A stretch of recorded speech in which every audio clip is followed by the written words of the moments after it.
bila shaka ya kuonana, na sio ya kutoonana. Kwa nini? Kwa sababu tunasema milima haikutani lakini inakutana. Kwa hiyo hapa tunairisha tu kuonana, lakini kimsingi tutaendelea kuonana. Sasa katika adhimisho hili niende katika masomo ambayo tumeyasikia. Hezekia baada ya kufanya yote aliyoyafanya, anaambiwa dakika zile za mwisho kwamba katika kuugua kwake atakufa.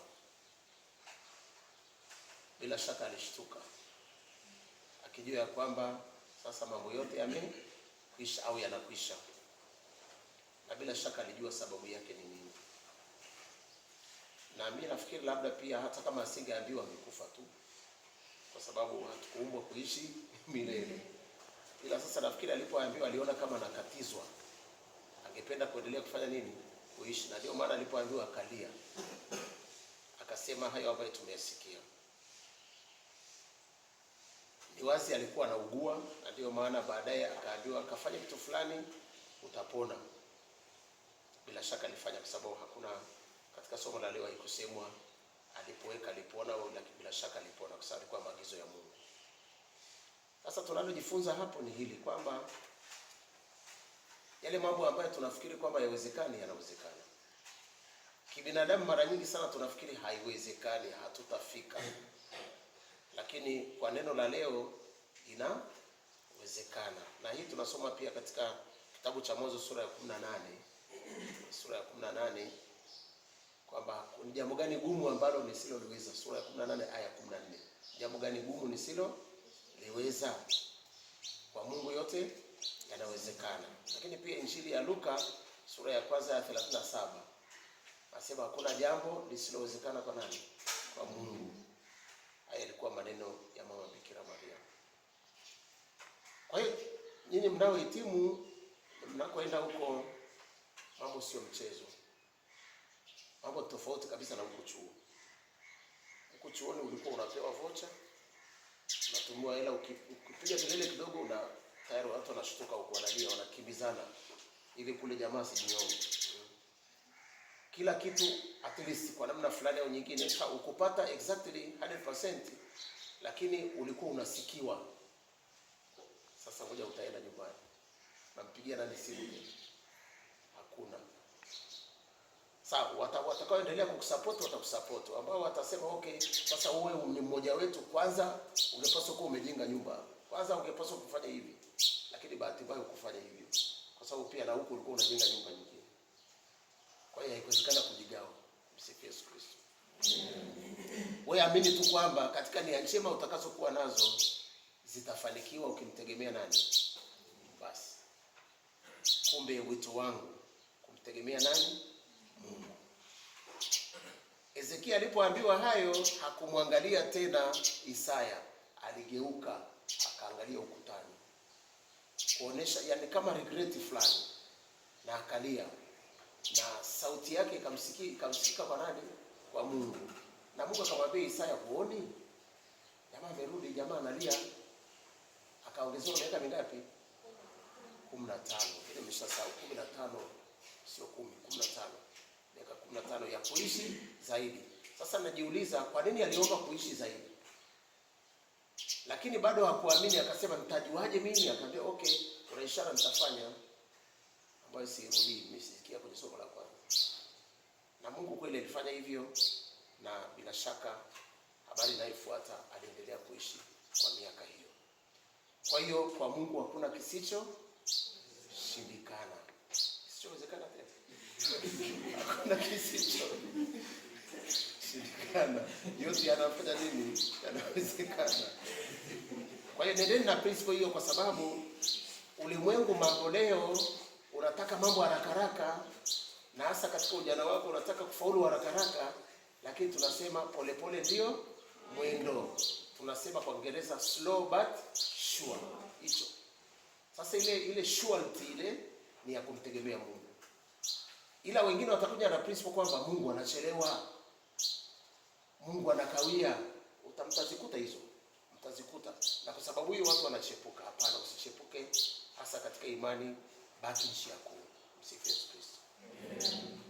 Hilo kubwa ambalo tunaliona katika somo la kwanza. Katika somo la Injili Yesu anatufundisha jambo moja, kwamba hakuna siku au muda au wakati wa kufanya jambo jema. Kila siku tufanye jambo jema bila kufungwa na chochote, iwe ni Sabato, iwe ni kitu gani. Hawa jamaa Mafarisayo hawa walitaka wanafunzi wa Yesu wafe njaa au wateseke njaa wakati kuna msosi. Simply kwa sababu ilikuwa Sabato, basi wasiguse chochote. Hiyo si akili, wala sio akili unde. Hiyo sio akili, wala sio akili unde. Akili yenye busara ni kwamba Bwana, ni Sabato, tule. Na Yesu anawaambia zaidi ya hayo, sasa mimi ndio Bwana wa Sabato. Nani mkuu zaidi? Yesu. Lakini Sabato ni kwa ajili ya nani? Ni mwanadamu kwa ajili ya Sabato, Sabato kwa ajili ya mwanadamu? Na wauliza, Sabato kwa ajili ya mwanadamu, si ndio? Na Yesu ndio mkuu wa Sabato. Baada ya kuambia hivyo, wakakaa kimya. Sasa anawaambia kitu hiki: kila siku tutende mema, tufanye yaliyo mazuri. Na ndicho ambacho Mtume Paulo alifundisha Timotheo. Sema wakati unaofaa na usio, lakini sema mema, tenda mema. Na jambo jingine, wewe Marko Mwinjili ulikuwa unaimba hapa. Please, unapoenda kule kwanza kwenye familia yako, wewe mwanakwaya kwenye familia. Anzisha kwaya kwenye familia pale. Wewe utakuwa sauti ya pili, mwingine atakuwa baba, atakuwa sauti ya nne, mama atakuwa sauti ya kwanza, dada yako atakuwa sauti ya tatu au ya pili. Mnaunda kwaya ka nyumbani. Ukitoka hapo unaenda kwenye jumuiya. Kutoka kwenye jumuiya unaenda jumuiya kana. Kutoka jumuiya kana unaenda mtaa. Mtaa unaenda Kigango parokia jimbo. Tayari. Na wewe ndio unakuwa mwanakwaya mkuu kwa sababu umetoka hapa yule. Nachotaka kusema, endeleza utume wako wa uimbaji. Na natamani sana kwaya za kule utakazozikuta ukafanya maboresho yenye akili. Sio maboresho ya kujiinua ili ujulikane umetoka chuo kikuu.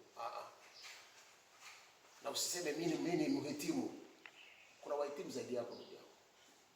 Yaani wewe bado kabisa. Bado wewe mhitimu wakati huna kitu. Una kitu. Wale wako inawezekana hawasemi kama nimehitimu, lakini wana maisha yao tayari. Wewe ndio unaenda kuanza. Kinachofuata, humble yourself. Nyenyekea. Sawa Nyenyekea ili ujifunze zaidi, upate zaidi. Bado safari ni ndefu. Mnafanya mitihani, lakini mtihani wa karatasi, kuna mtihani mkubwa, mtihani wa nini? Maisha. Sasa hiyo ndio unajifunza kila siku. Kwa hiyo karama yako ya uimbaji, kama ulikuwa unaimba sauti ya kwanza au ya pili au ya tatu, ya nne au nyingine yote ambayo umeitunga wewe, haina shida. Wewe kaendeleze na usiwe mvivu. Usiseme nimeimba sana chuoni. Ni kama wale ambao wamesoma seminari, alafu seminari tena form 1 mpaka form 6 anasema nimesali sana. Umesali sana wapi? Form 1 mpaka form 6 ni kitu gani? Mimi nimesali sana, nimesoma sana Biblia. Wewe umesoma Biblia mpaka umeimaliza? Acha hiyo. Kwa hiyo usiende kusema tumeimba sana. Ndio umeanza maisha. Na mimi nakuomba kaimbe vizuri, utapendwa na watu, utaitwa na watu, na hasa wale ambao ni walimu wa kwaya, mnahitimu, nenda kaanzishe kwaya vijana nyingine. Au usikuanzisha nyingine, support kwaya ambazo utazikuta. Kwa pamoja na pendo.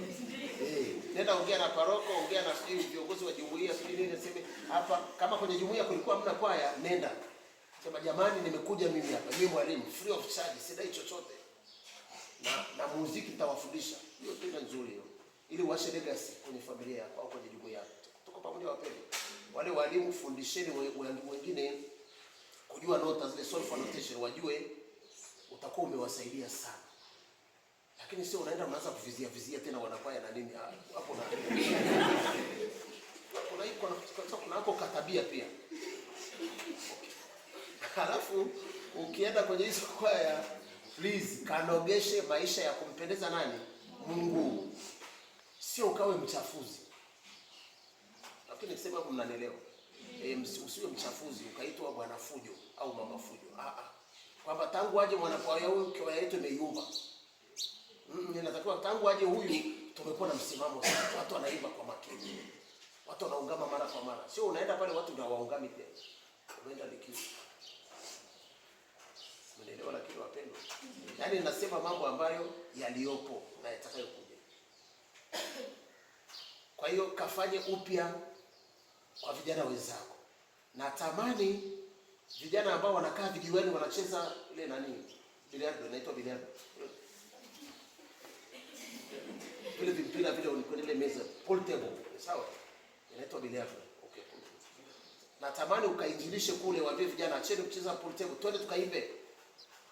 Usianze ghafla hivyo, dada unakaa kwanza unajifunza. Unaanza kujua ni watu wa aina gani wanafuta bangi, wanavuti bangi, wanakunywa pombe, wanywi pombe. Huyu yuko ovyo ovyo. Yaani anza kuwajifunza kwanza ujue karakta zao. Saikolojia ya namna fulani. Ukishawafahamu ndio unaanza kuchombeza kidogo kidogo. Na wewe unaingia kucheza kama kucheza lakini uchezi actually. Ili uwapate. Baadaye ukiweka neno hilo unaona wanakubali. Au unaanza kuimbisha pale pale. Jamani wewe kwaya, wewe sauti ya kwanza, wewe ya pili. Hata kama ni wanaume wote. Wewe anza pili. Nakwambia utabadilika. Lakini ukienda ghafla tu nyewe mnacheza hapa, twende tukaimbe, utatukanwa. Mpaka utasema ya nini niongee maneno. Kwa hiyo jifunze hali ya hewa and then fanya uinjilishaji. Sawa wapendwa? Unahitaji fedha, unahitaji muda wako tu na dedication. Lakini ili ufanye hayo muamini Yesu. Muamini nani? Yesu. Mtumikie Yesu, mwambie Yesu unaenda kufanya kazi yako, atakwambia nenda dogo, usiogope. Mimi niko na wewe. Na kwa kweli utafanikiwa. Hakuna namna nyingine, labda utajifunza namna nyingine ya kuwapata wa vijana ambao wamekata tamaa maskini. Wanaona maisha kwisha kabisa. Wanamkasirikia yule ambaye ameendelea. Wanaona muhindi pale sema huyu amechukua mali yetu. Wakati wewe unakaa una beti wewe. Beti hamna kitu, unaangalia kwenye TV mpaka asubuhi, hamna jina lako litokee. Unawakasirikia wale wanaopata. Tunapoteza muda. Always there is a new opportunity, isn't it? Kabisa, ni sisi atuone tu. Kafungue macho. Kwanza wewe mwenyewe ufunguke, kafungue macho ya watu wengine. Sasa wewe hujafunguka unafunguaje wengine? Kama vipofu wao ulisona tuongee kwa nini? Funguka wewe kwa nafasi kidogo, and then kawafungue wengine. Natamani kwamba uimbaji uliofanya hapa chuoni miaka 3 au 4 usiwe bure. Usiwe bure.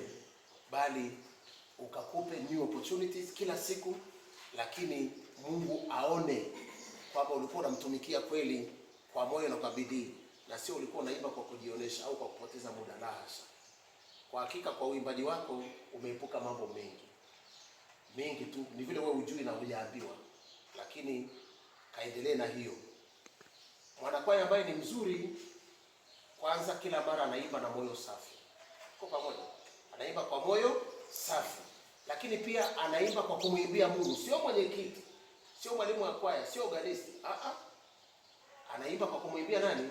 Mungu. Kwa hiyo hata akichukizwa na mwenyekiti au kiongozi whoever au mwalimu, anaendelea kuimba. Mwanakwaya mzuri pia yule afika kwenye kwaya kwa wakati wake. Sio tunakubaliana saa 12 yeye anakuja saa 1. Na asemi hata samani jamani nimechelewa, sema wewe dogo mbona umechelewa? Chana na mimi. Sio mwanakwaya. Alafu mwanakwaya mzuri ile ambaye akionywa anaonyeka, yuko mwepesi kusema samani. Kuna wengine kusema samani ni shida. Yaani utamuua mtu aseme samani. Anaishia kusema sawa. Sema nini malizia? Sawa. Yaani unajua hapo ni ngumu kusema samani. Hapana. Ili uimbaji wako upate credit kwa Mungu, fanya imba wholeheartedly. Imba wewe kwa moyo wote. Nyakati za huzuni na nyakati za furaha. Halafu shiriki na wengine. Halafu sio uimbaji tu, saidiani na mambo mengine ya kiuchumi na kadhalika na mawazo, na kiingia kwenye wito mbalimbali, saidianeni kusukumana kwenda kwenye nini? Wito ambao Mungu amekuitia. Otherwise Mungu awatie nguvu na awabariki.